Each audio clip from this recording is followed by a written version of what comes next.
officiers généraux, officiers supérieurs, officiers subalternes, sous-officiers, caporaux, matelots et soldats. Le président de la République, chef de l'État et commandant suprême des forces armées de la République démocratique du Congo, s'est adressé à la nation en date du 29 janvier 2025, suite à l'agression du Rwanda et le silence coupable de la communauté internationale. En ces jours, je m'adresse à vous. Allez-vous permettre à nos audacieux ennemis de violer impunément l'intégrité du territoire de la République? Allez-vous permettre que s'échappe l'armée qui a porté la terreur dans vos familles? Vous ne le ferez pas. Marchez donc contre elle. Arrachez à son front les territoires actuellement sous son emprise. Votre engagement et la fidélité à votre devise. Ne jamais trahir le Congo. Toutes ces guerres sont causées par la convoitise de nos ennemis. Ces derniers vont venir pour tenter de vous corrompre. Il ne faut donc pas trahir le Congo. Vous devez vous rappeler les conséquences d'une armée défaite. Apprenez au monde que la malédiction s'abat sur ceux qui violent le territoire du grand peuple. Les résultats de nos efforts ne sera qu'une paix durable. Vaincre sans péril, on triomphe sans gloire. Il n'y a aucun orgueil à tirer d'une victoire facile vis-à-vis de l'ennemi. Pour les services rendus dans cette lutte dans laquelle nous sommes engagés, je vous présente les remerciements du commandant suprême de ma part et du pays tout entier. Ce n'est pas seulement pour aujourd'hui, mais pour tous les temps à venir que nous devons perpétuer pour les enfants de nos enfants, cette grande et libre nation dont nous avons bénéficié toute notre vie. Je vous prie de vous souvenir, non seulement pour moi, mais aussi pour vous, que la nation vaut la peine que l'on se batte pour elle, pour s'assurer un tel joyau inestimable qu'est la République démocratique du Congo. Nous avons devant nous une épreuve de plus pénible, de nombreux et longs mois de lutte et de souffrance. Vous vous demandez quelle est notre politique. Je vais le dire ici.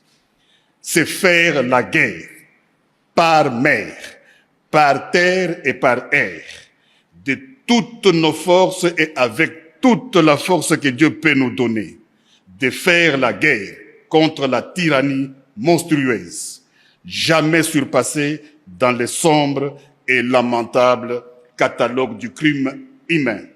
Telle est notre politique. Il s'agit d'une question de vie ou de mort pour la République démocratique du Congo.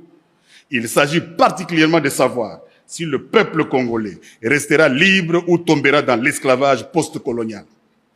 Il ne doit pas y avoir de place dans nos rangs pour les pleurnichards et les lâches, pour les marchands de panique et des déserteurs. Notre peuple ne doit connaître aucune peur au combat et doit se joindre de manière désintéressée à notre guerre patriotique de libération, notre guerre contre les asservisseurs fascistes.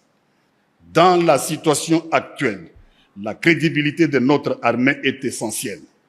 C'est pourquoi vous devez assumer sans faiblesse votre mission constitutionnelle. Défendre les frontières de la République démocratique du Congo contre toutes les menaces, d'où qu'elles viennent. Vous devez donc faire face aux menaces qui se présenteront dans tous les domaines de conflictualité. Chacun d'entre vous doit se sentir concerné par cette mission. Ici, nous restons debout et nous nous battrons. Il n'y aura pas d'autre retrait. J'ai ordonné donc que tous les plans et instructions concernant un prétendu dialogue avec les terroristes du M23, supplétifs de l'armée rwandaise, soient complètement brûlés, et ce, immédiatement. Nous allons rester ici au Congo et nous battre. Si nous ne pouvons pas rester vivants ici, alors restons ici morts. Vous êtes sur le point de vous embarquer dans la grande croisade, vers laquelle nous avons lutté pendant de nombreuses années. Les yeux du monde entier sont braqués sur vous. Les espoirs et les prières des personnes éprises de liberté partout dans le monde entier sont braqués sur vous.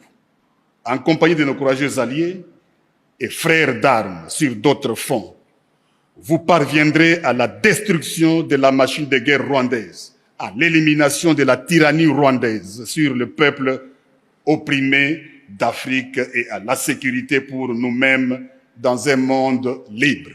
Nous irons au combat à notre manière et nous serons accompagnés par l'esprit des millions de nos martyrs, de nos ancêtres, torturés et brûlés vifs pour leur patriotisme, de nos pères assassinés et de nos mères, nos sœurs, ainsi que nos filles massacrées et violées, de nos frères mutilés et de nos enfants étranglés. Et dans cette bataille, nous briserons l'ennemi et apporterons le salut à notre peuple, éprouvé dans la fournaise de la persécution, assoiffé seulement de la liberté, des droitures et de justice. La voie que nous avons choisie pour le présent est pleine de dangers, comme tous les chemins le sont. Mais c'est celle qui est la plus conforme à notre caractère et à notre courage en tant que nation et à nos engagements dans le monde. Le coût de la liberté est toujours élevé, mais les Congolais l'ont toujours payé. Votre force, c'est la cohésion qui vous rassemble et la constance de votre engagement. Votre honneur, c'est le respect de la mission pour laquelle vous donnez tout, avec un courage et un enthousiasme qui font l'honneur de notre pays. Votre fierté, c'est de servir la République démocratique du Congo, de la défendre et de la protéger toujours et partout, sous tous les climats et toutes les latitudes. Honneur pour toujours à notre armée et à son commandant suprême. Honneur à notre peuple que des épreuves terribles n'ont pu réduire ni fléchir. Honneur à la nation congolaise. Honneur aux nations de la SADC qui ont mêlé leur sang à notre sang, leur peine à nos peines, leur espérance à notre espérance. Et avec eux, nous allons triompher. Je pense aussi à nos blessés, ainsi qu'aux familles, aux soignants et aux camarades qui les accompagnent dans leur reconstitution. Qu'en notre soutien, tous puisent le courage et la force de continuer à aller de l'avant. J'ai totalement confiance en votre courage, votre dévouement et votre compétence dans la bataille. Nous n'accepterons que la victoire totale. La guerre nous imposée injustement sera vaincue et la République démocratique du Congo restera une et indivisible.